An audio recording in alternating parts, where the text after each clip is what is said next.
Hi everyone, in this video I want to share a research paper I found at the Apple Machine Learning Research website, and I found it very interesting.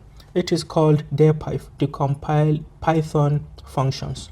So open the Opaque box of PyTorch compiler for machine learning researchers.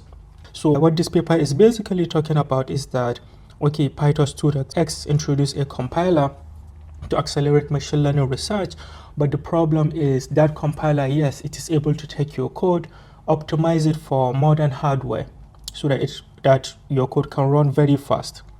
But the problem is the compiler operates at a Python bytecode level, and not many machine learning researchers are actually proficient in bytecode, so they might not be able to go through what is happening behind the scenes to be able to resolve a problem. So what this library is doing is it essentially decompiles the bytecode into a source code that you can actually use a debugger to go through step by step, so that maybe you'll be able to resolve a particular problem. That problem could be a non-related issue. So this project is available on GitHub, and it is actually a PyTorch ecosystem project.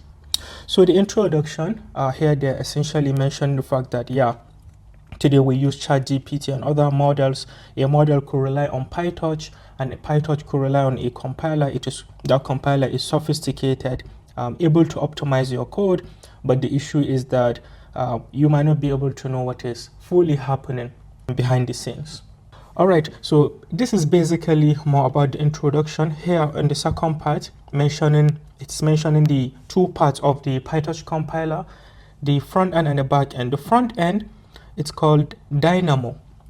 So what it does, it essentially takes your code and divides it into Python and PyTorch related parts. And the PyTorch related part is represented as a computational graph.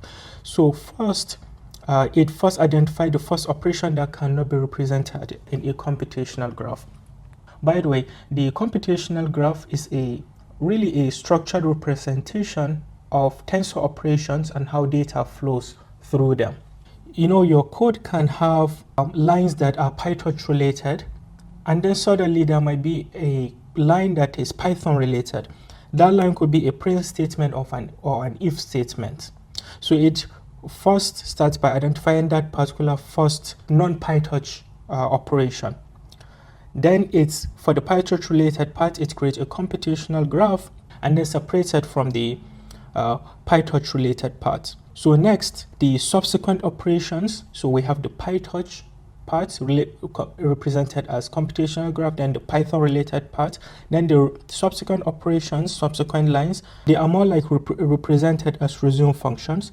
And this particular front end, it does this particular analysis recursively. For the resume functions, PyTorch is also going to create the computational graph. So here it's mentioning that Dynamo operates at a bytecode level, which is like more like an internal lower level representation of your Python code. And the bytecode, we can have commands like load, jump, or call instead of print statement in Python. Here it's mentioned that few machine learning researchers are actually sufficient in this.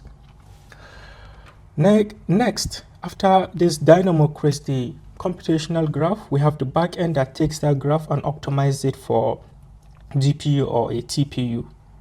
And the computational graph is a dynamically generated function, meaning it is more like created on the fly. It's not like on a source code, or it's not on a file, which means that your users are unable to employ debuggers for step-by-step analysis.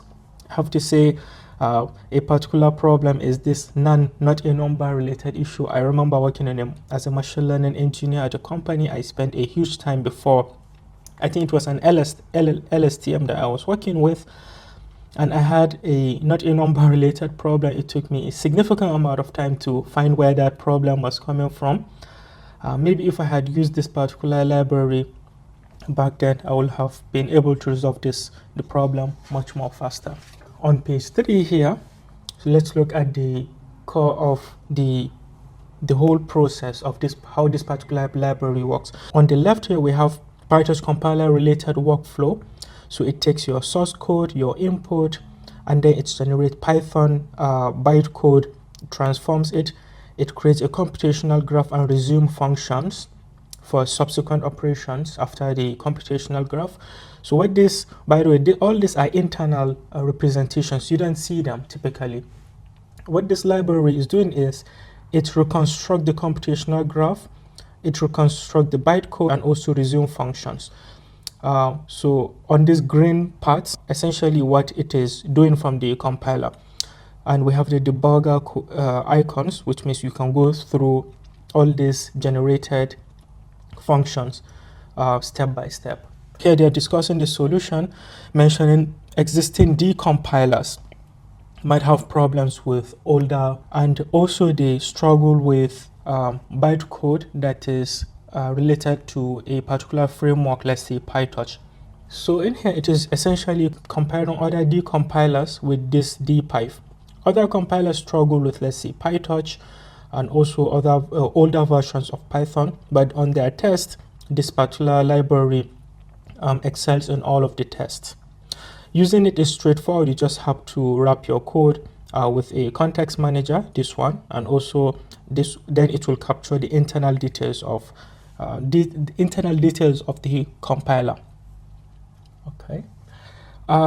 Next, in the experiment, yeah, it successfully passed all the tests that they concluded, and from the DevOps side, they keep on maintaining this particular project. So here they mention every new commit undergoes testing against nightly version of PyTorch across all supported Python functions. So they maintain this proactively, which I think is a very good thing, instead of just putting it on GitHub and never updating it, which is a problem with many libraries. Here's just information about the conclusion. Okay, so this is the acknowledgement and more information that I recommend you go through. Thank you for watching. I'll see you in the next video.